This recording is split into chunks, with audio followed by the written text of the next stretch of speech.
Hey, it's your girl KV back with another review for Real Housewives of Atlanta, season 16, episode 9, Blame It on the Henny.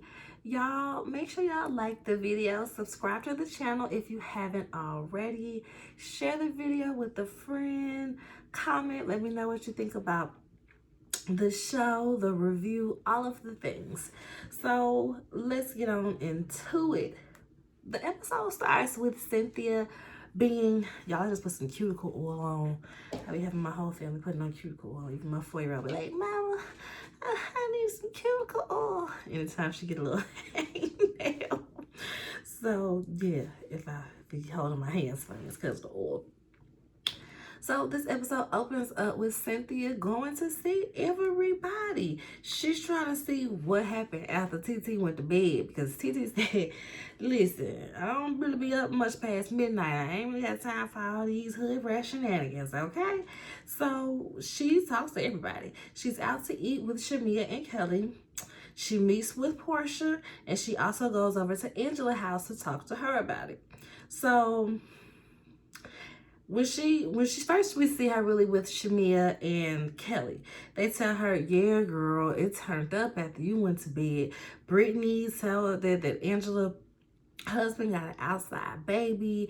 Portia was like, I'ma F her husband. And then we see it flash over to Angela like, yeah, she's like, I should fuck her husband. So they said, oh, Jesus. Cynthia felt real shame to be associated with. Oh, Jesus. She shrunk up like a turtle, like she went into her shell. Her head hung so low between her shoulders. I said, yes, this is why we need Cynthia as TT friend of the show, because why not? She gets to be that neutral party that brings everybody together. And they can go and get everybody's perception sans bias. You know what I mean? So she meeting with Portia. We hear Portia be like, I don't remember saying that. I didn't say that. I didn't say that. Apparently they called the lady Big Bird. They said she came stomping down the stairs all crazy. Just all type of stuff. Just all type of craziness. So Shamia tells them that Angela sent her a long behind text message. It was so long, like they was doing a little fast forwarding. Apparently, in a nutshell, Angela was like, listen, y'all some loose women, and I thought we had values and morals that align, but clearly we don't align at all, because y'all a fake little sisterhood, and I ain't got time for the bull. I said, okay then. All right. And it just seemed like such a long text message. It had me cracking up the way they time-lapsed it. Next, we see Kelly throwing a daggone birthday party for this little funny looking dog, Cha-Cha. Y'all, I get dying a dog. I've seen dogs that have like a little poodle with a little pink puff or something like that. Okay, cool. But she said the grooming bill for this dog be well over $1,000, because the dog gets her hair dyed. She gets eyelashes applied. Why are you putting eyelashes on this dog's forehead? Why? Jewels on the front and back of her. I said, are the dog's ears pierced, or you just got jewels glued to the dog's ears? Like, what is happening? So yes, the dog gets a massage, gets her hair dyed, her eyelashes, and her jewels put on, and sometimes she get her nails done too. I said, Kelly, it makes us look at you funny, because we see current day where you're being sued for non-payment of rent at your supposed to be new location for Nana's. So you're getting sued because you haven't paid the rent, and then you were supposed to have your shop, your place well open before now. On the show, at like episode 2 or 3, you was talking about you planning a grand opening, and I don't see Nan grand opening, no soft launch on the season premiere, and the fact that you getting sued because you're not opening, you're not paying no rent now, it makes you look silly. You spending $1,000 for upkeep. Who knows how often that dog go? That dog probably go every other week or once a month to go get her nails done, all this extra stuff that you paying for. We see you buy your daughter 17 designer bags for her 17th birthday, but you ain't paying this restaurant business rent. Kelly, I want better for you. I just want to know how you looking on TV, and you can't predict that you would have gotten sued. But yeah, you can, because if you're not paying your rent, I know you're not paying that rent. Am I Jocelyn? Was it? No, it's Cardi B. Am I Cardi B? You know you're not paying that rent. You know you're not paying that rent because you spent it all on your girls. Your girls are so wonderful. Oh, my girls, including Cha-Cha. It's Cha-Cha's birthday, y'all. So that's what this is. This is her event for Cha-Cha's birthday party. She clearly hired a party planner. There's a VIP section. She spent a few thou on this birthday party for the dog. Okay. Britt comes. They have a little talk about how what Kenya did to her actually brought her and her sisters closer. Her mom is selling the house and is getting ready to move in with her. So we see Portia at her mama's house with her sister, her sister's daughter, and PJ. She brings PJ a dog, just sits the dog down like, hell, your dog. PJ named the dog Peanut Butter. She said this, PJ, she's doing this to make up for her mood being down. She know that PJ can tell that she's been a bit depressed since the divorce. I'm sure PJ's asking about Paw or Simon. PJ been wanting a sibling. She said, I don't know where I could buy a sibling, so I bought her a dog. All right. She talks to her mama Diane and her sister Lauren about Drew again. Just how, you know, oh, while I was on the trip, somebody called me to let me know that Dennis was indeed filming with Drew, and then I gotta go downstairs and she's here on my birthday trip, and yada, yada, yada, and Angela, the one that invited her, and this, that, and the third. And, you know, she was being Dumbo in the window, listening to everything with her super hearing, and, you know, I'm sorry that I was having so much fun with my friends. Either she said that there or she said that later on when she actually apologized. But she's like, well, yeah, I did call her Big Bird. She's basically like, whatever she says in person with her sister and her mama is what the opposite of what she's saying in her confessional. But she does admit to calling Lady Big Bird, and she does admit that she said she'll sleep with that lady husband. Her sister busts out laughing when she says it, because her sister know it's true. Your sister know your character, and you would sleep with that lady's husband. Her mama just kind of sitting there. They ain't nobody being like, now Portia. The sister does say, though, you get 1.5 years after, while going through this divorce. So you still in your 1.5 years. So the sister acknowledges that Portia's got some messed up behavior, but she's giving her a pass to lash out within this 1.5 years after going through what she's going through with Simon. I get it, but going as far to say you're going to sleep with that lady husband when you're divorcing a man that was married when you got with him, it's just not a good look. You're never beating those horror allegations, for sure. So, they was just trying to get a key in, and she was spying on them. We see Shamina.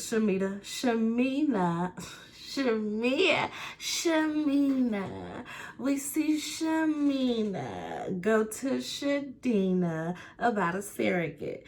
We see the surrogate. Her name is Asha. That's a potential surrogate, rather.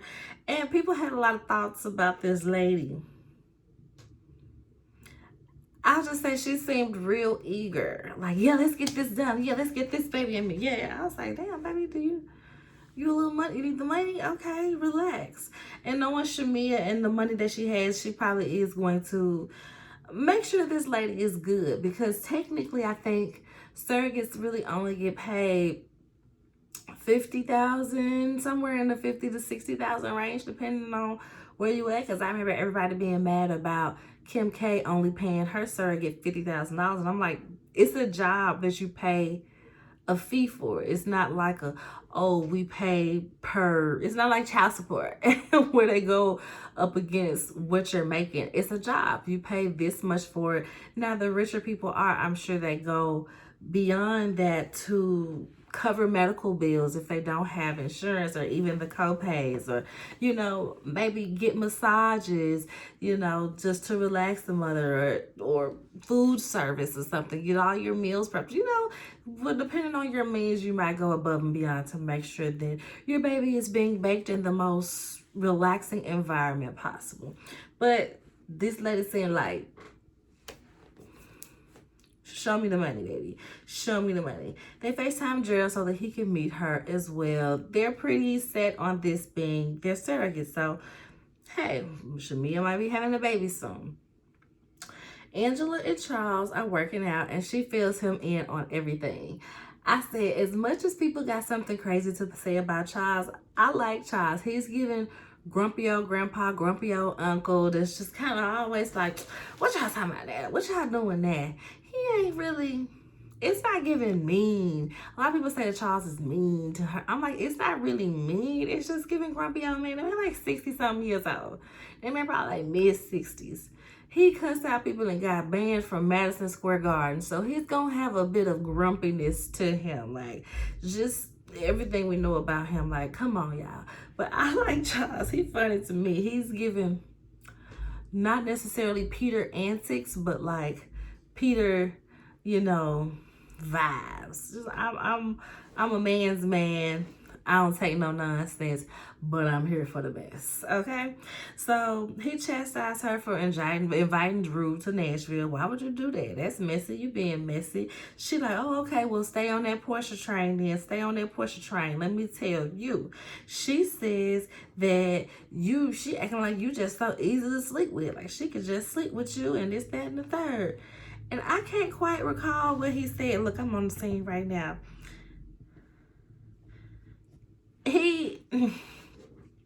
It didn't feel like he was like, what? That girl crazy. It was just like, that's what she said. She don't know me. Now, I don't necessarily think that Charles would go for the likes of Portia. Like I said, he a grumpy young man. If he did, he'll be cussing out, telling her to shut up the whole time through.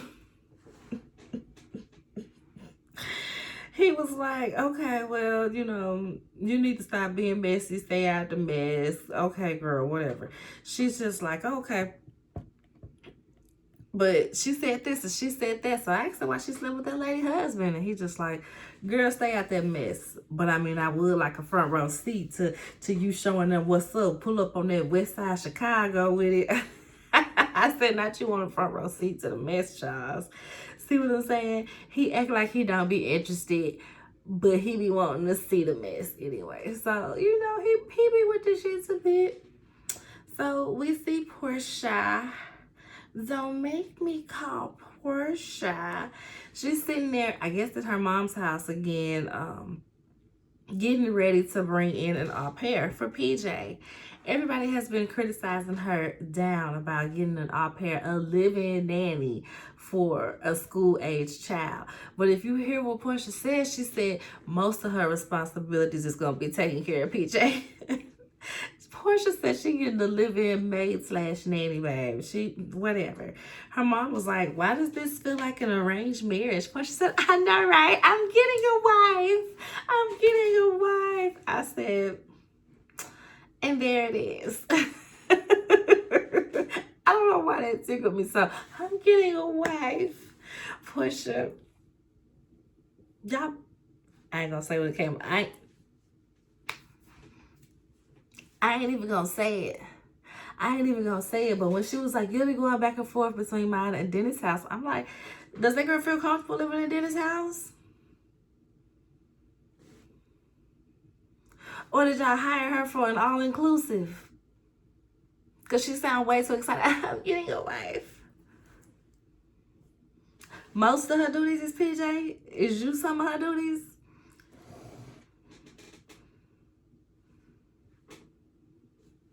She was very excited. So Dennis comes because he has to meet the au pair as well. And y'all, not only does he come into the house to meet the au pair, he comes into the confessional. He comes into the confessional with her, pulls up a chair. I know you're not. What you doing? At one point, she's trying to bro him. Okay, bro. Yeah, that's my bro. Dennis is my bro. And he come in for a kiss. She's like, what you doing? What you doing? Such a, give me this out. cameras in front of us. Don't be doing that while PJ here. It's giving y'all still like this. It's giving y'all still like this. Especially, like, I haven't watched her YouTube per se, but I'll see clips online because I follow different little gossip pages. Not gossip pages, but like Housewives pages. And they showed the clip one week where he just kind of came over the house. I'm like, is he coming to get PJ or is he just popping up to pop up? What's happening here? And then the following week, they did it together. They were sitting down eating hot dogs and stuff. And when he was like, I think I talked about it last week, when she was like, you can't propose a third time. And he was just like hell I can't. That's what he was looking like. So I was just like, okay. Then she, you know, they talked to the au pair, welcome her. The au pair got some friends in Atlanta. So she's from South Africa, but I guess it must be a program or a person that's connecting these South African au pairs to Atlanta, because the girl said she already has some friends out there. So she sends Lauren, her assistant. Hey, Lauren, her assistant. That's my Spelman sister. She sends her to take the au pair to the house to get set up. So I was like, okay, she is at her mama's house filming because she can't film at home yet. So she pulls Dennis to the side. We need to talk. We need to talk. And she basically trying to confront Dennis because she said that Dennis said that Drew tried to sleep with him. He like, what? What are you talking about? She grabs his glasses. Here, let me use your glasses to read it to you. And she reads this text that's all obscure. Like, all she said was, I had to say yes, or something like that. And it was just like, he was like, girl, you're taking it out of context. I'm like, it sounds like it, because unless they chop this scene up, that text wasn't telling us nothing. And it could have not been anything sexual. It could have been about the management deal. Because he said, listen, I'm not even managing Drew no more. I said, Drew said, I'm not dealing with this. We can finish this album and cut ties. I ain't got time to be beefing and going through all this back and forth trying to record an album. So it's really sad to see Portia acting like this, because she's really tanking her own ship. It's really cringe to see. Like, it's such a terrible full peach comeback to, you know, we thought that we was gonna get something. I ain't gonna lie, I'm in that number. I was like, oh, okay, Portia gonna come back. She's scandalous, but she seems like a fun girl some of the time. And, you know, we've been needing something, because the past few seasons of Real Housewives has been a drag. It's been depressing. It just has not been fun to watch. And like I said, Portia's generally a fun girl. So if nothing else, I was expecting some fun out of her. So we see Britt, and we also see why she is the way that she is, because her family is so drama-filled. I was just like, this can't be real. Please tell me y'all are acting for the cameras, because what in the Tyler Perry play is happening here? They make her look like the reasonable and rational one. And I said, oh, y'all are definitely acting, because what? Not Miss Pistol Britt. Okay, so she's over there at her mom's house, and her sister Cher is there, her mom and her granny. They're packing up the mom's house because, remember, the mom is selling her house to move in with Britt for a while. It was kind of confusing because I felt like when we first got on the show, when we first met them, her mama was already living with her, right? Or am I confused?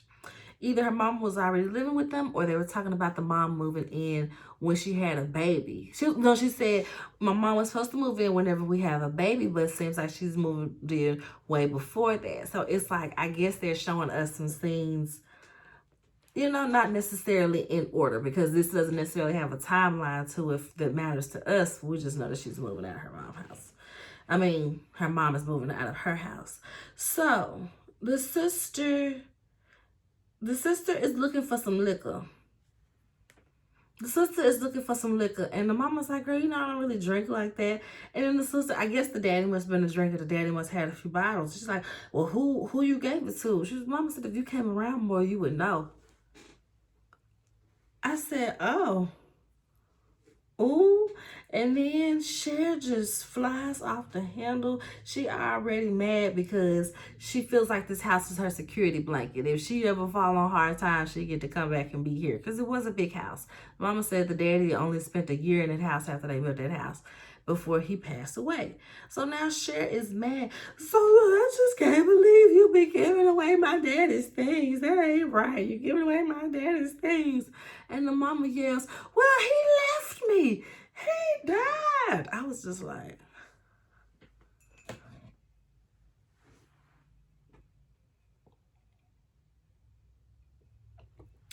too much, Chiquita. Too much. Too much. Why he left me? He left Earth. He left this side of the world, baby. He left life. He didn't leave you. Okay. The granny is just like, all this cursing and disrespect on this land. Granny is over it. She wants for them to calm down. Britt ends up calling the other sister, and Cher and the sister Tiara get to hollering, you love us, you care about us, then you need to answer the phone when I call. I was just like, okay. It was so cringe. Let's please move on. How long do we have to deal with this? I was just so, my God, today. So now we're getting to Cynthia's Juneteenth Bailey Q. She's got a prophet coming to help the ladies. Prophet gets there first, I think, or maybe Kelly was there and then the prophet gets there. And from what we see, she just jumps right in. I said, did you say hello? Did you ask her if she wanted to be prophetized? Like, what? She just immediately jumps in. It's giving Mbele 2.0. Y'all remember Mbele? Mbele was a mess because who was it? Kim Zolciak got into it with Mbele because she wouldn't put her phone up. Mbele. It was giving Mbele 2.0. She wasn't rude with it like Mbele kind of got a little went there, but that's the vibes I was giving. It's giving messy gossip, prophetizing, sizing, trizing, mizing, right? So she tells Kelly it's messed up what he did with that car. Apparently, her husband gave her a G-Wagon for their 10th anniversary, but once they broke up, he sold it. So she's like, oh my God, I've only told Britt about that. I haven't told nobody but Britt about that. Okay. She looks at Portia. Portia's like, tell me what's going on. Am I getting a divorce? Portia's like, you can't even read me because you could just read the blogs. And Pimpo's is like, yeah, Portia, you don't count. You're not the way. Get out the way. She tells Shamia that this is going to be her money year and that she needs to pull it back, something like that. Basically told her she got money problems, she gonna have money problems. That's what we hear from Shamia later on something. And when she tells Shamia this gonna be her money year, she starts being extra like Shamia does. Oh, yeah, Lord, yeah, yes, Lord. And Cynthia says, is it time for shots? I think it's time for shots. So her and Britt and Kelly are taking shots. And Kelly does a little deep throat shot, put it in her mouth, pull it upside down. And Cynthia's like, okay, I'm going to try that too. Cynthia about to choke herself on the deep throat shots. Did anybody else catch that? Cynthia saw Kelly taking that shot like that. She was like, yeah, I'm going to try that. That look fun. TT got humbled real quick. TT got humbled real quick because, baby, she put that shot up and she could not get it out. I said, I don't know if she can't drink it down to where she got to close her mouth to swallow the shot, or if her mouth, her throat just not deep enough to hold the whole shot. Well, baby, she pulled that glass halfway back and was like, it's giving when Mia put that whole bottle in her mouth and put it aside. Cynthia choked trying to deep throat that shot, y'all. I was crying laughing. So Shamia gets annoyed. So y'all just gonna take shots during... I said, Shamia, you are overwhelming TT Cynthia, okay? You doing all this loud shouting and stopping, stomping and singing. She wasn't ready for all that. She needed to be a little more drunker to deal with you and your antics. So yeah, she took a shot in the middle of your reading, okay? Sue her. then she asks, she tells Angela that they done got too comfortable. They need to get the spice back in their marriage. She takes it in stride. She said, let me get on my phone and order me some stuff from Victoria's Secret then, okay? And then she's like, do you have a Porsche? He has his eyes on a Porsche. She mean, I don't mean to be petty, but you sure he doesn't have his eyes on a Porsche? Cynthia's like, girl, stop. But of course, the other girls, they just giggling, and Angela's just like, in other news, like, y'all not funny, y'all not cute. It was real lame, and it's like, Mbele, is this your cousin? Who you know? Is that Mbele? I might have to go back and look at the episode. This ain't Mbele again, right? Mbele with her God-given name. She done took off the head rag and just got professional with it, but still doing the same antics. Mbele, is that you? It might be her. It might be Mbele, y'all. So, somehow, I truly cannot understand how Britt and Angela get to arguing. Britt inserted herself, as she usually does, to start a beef with somebody about something. And she starts yelling at Angela. Angela starts yelling at her. She tells Angela... No, okay. Britt was like, do you not understand the words that are coming out of my mouth? Lame. And she's like, girl, everybody can. Like, relax. You got them stretch marks on you got them stretch marks on your mouth, okay? Stretch marks where? Stretch marks where? From using your mouth too much. You got mouths on your mouth. I said mouths on your mouth slayed me. Everybody else stuck on the stretch marks around your mouth, but the mouths on your mouth, baby. And then Britt tells Angela, well, you need to use your mouth more. According to Mbele, you need to use your mouth more. She's like, girl, what? It doesn't matter. I'm married. You're a whore. You're a whore. Baby, they just arguing back and forth, and Britt jumps up like she finna fight, and Cynthia trying to pull her apart. And Cynthia's like, girl, listen, we ain't finna do this right now. You know what? Let's eat. Let everybody eat. The food looked good. She had a picture of barbecue sauce. I thought it was some sorrel, some hibiscus juice. I was like, dang, that hibiscus juice thick. But once they noted that it was barbecue sauce, I died laughing, y'all. So they play a little Juneteenth game. She give them some trivia. Portia wrong about an answer, and of course they flash back to, well, it has to be a hole in the ground. It has to be a railroad track because, you know, somebody had to drive the railroad. Portia is not a real train.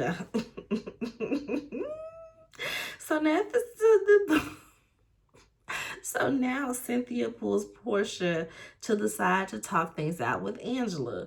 They talk things out. Portia's being annoying. They don't really get to the bottom of it, but Angela's just like, cool, I'm going to get along to get along.